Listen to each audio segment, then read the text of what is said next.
കൂട്ടുകാരെ, എല്ലാവർക്കും നിജൂസ് വേൾഡിൻ്റെ പുതിയൊരു വീഡിയോയിലേക്ക് സ്വാഗതം. എല്ലാവരും സുഖമായിട്ടിരിക്കുന്നെന്ന് വിശ്വസിക്കുന്നു. ഞങ്ങളിവിടെ സുഖമായിട്ടിരിക്കുകയാണ്. അപ്പോൾ എല്ലാവരും സന്തോഷത്തോടെയും ആരോഗ്യത്തോടെയും ഒക്കെ ഇരിക്കുക കേട്ടോ.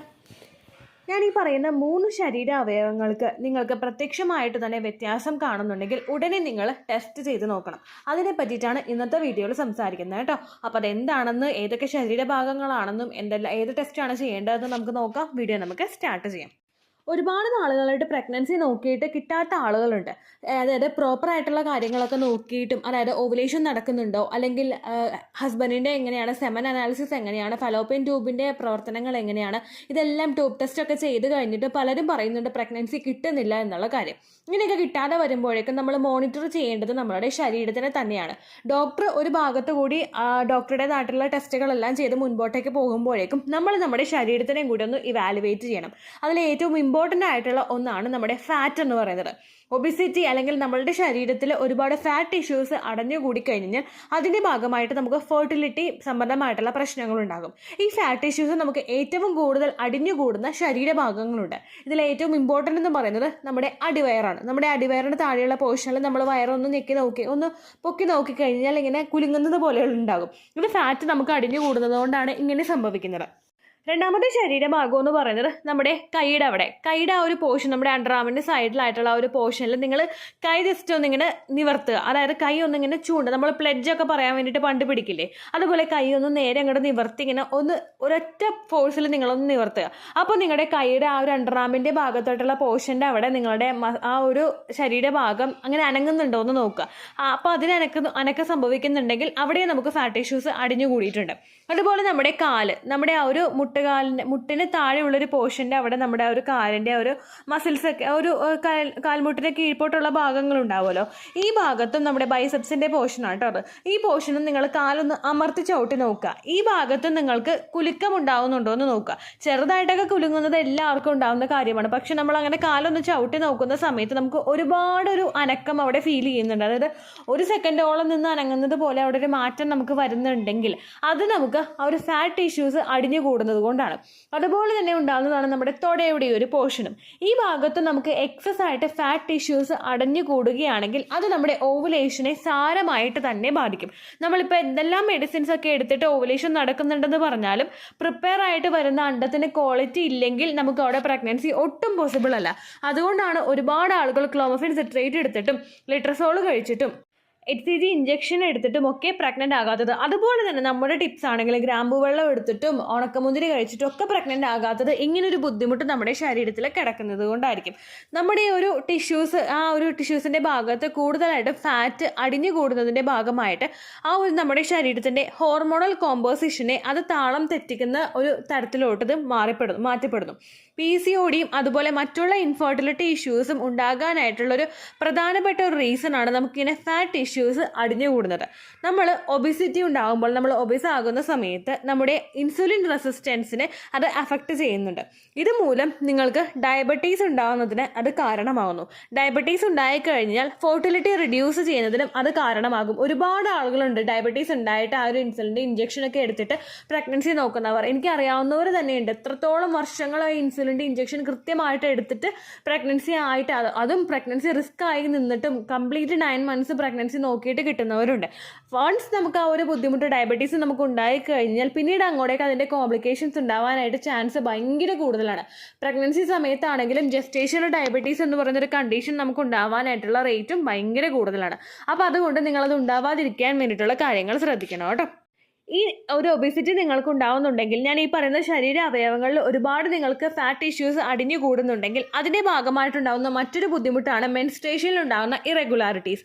ഒരുപാട് ആളുകൾക്ക് ഉണ്ടാകുന്ന തെറ്റിദ്ധാരണയാണ് മാസത്തിലെ പീരിയഡ്സ് എനിക്ക് വരുന്നുണ്ടല്ലോ, അല്ലെങ്കിൽ 1.5 മാസം കൂടുമ്പോഴോ 2 മാസം കൂടുമ്പോഴോ ആ ബ്ലഡ് പോകുന്നുണ്ടല്ലോ, അപ്പോൾ എനിക്ക് പ്രശ്നമൊന്നുമില്ല.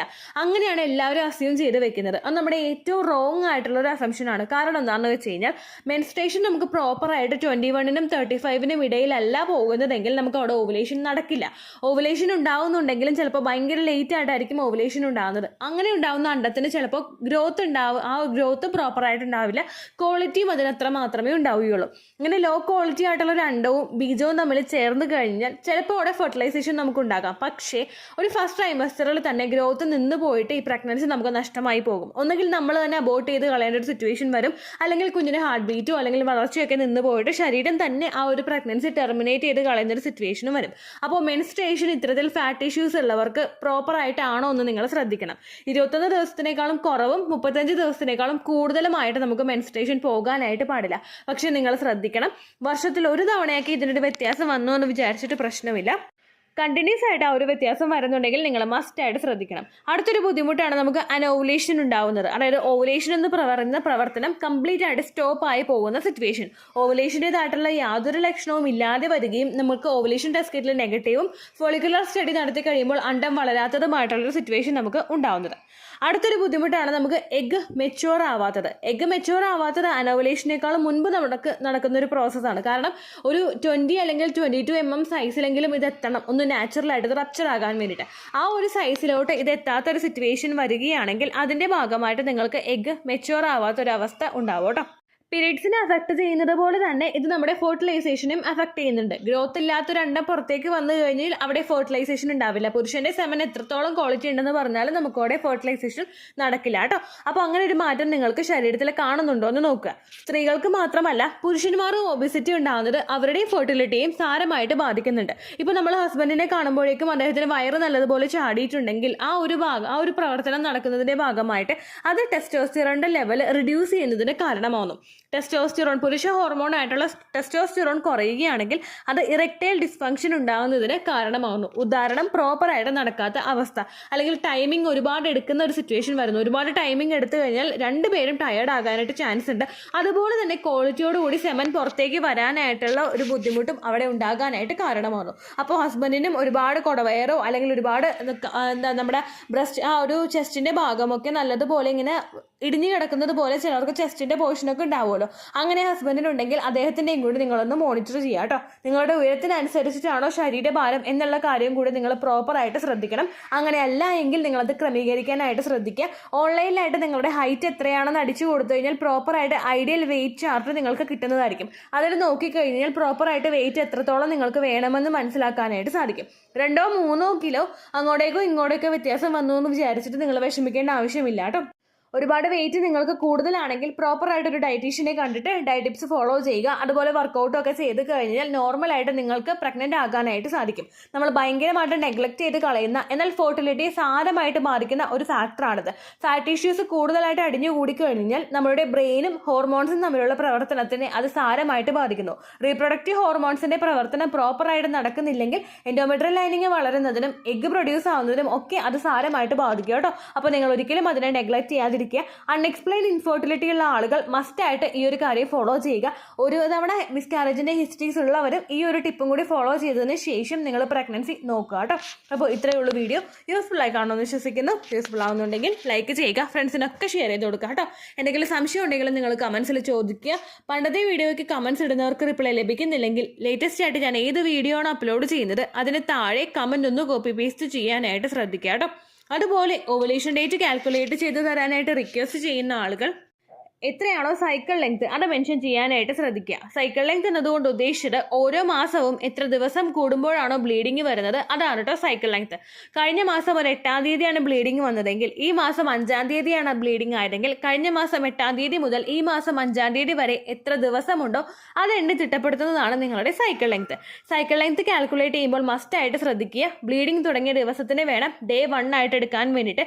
ലെഫ്റ്റ് ഓവർ ആയിട്ടുള്ള ബ്ലഡോ ബ്രൗൺ കളറിലെ ഡിസ്ചാർജോ പോയ ദിവസത്തിന് നിങ്ങൾ Day 1 ആയിട്ട് കൺസിഡർ ചെയ്യേണ്ട ആവശ്യം ഇല്ല കേട്ടോ.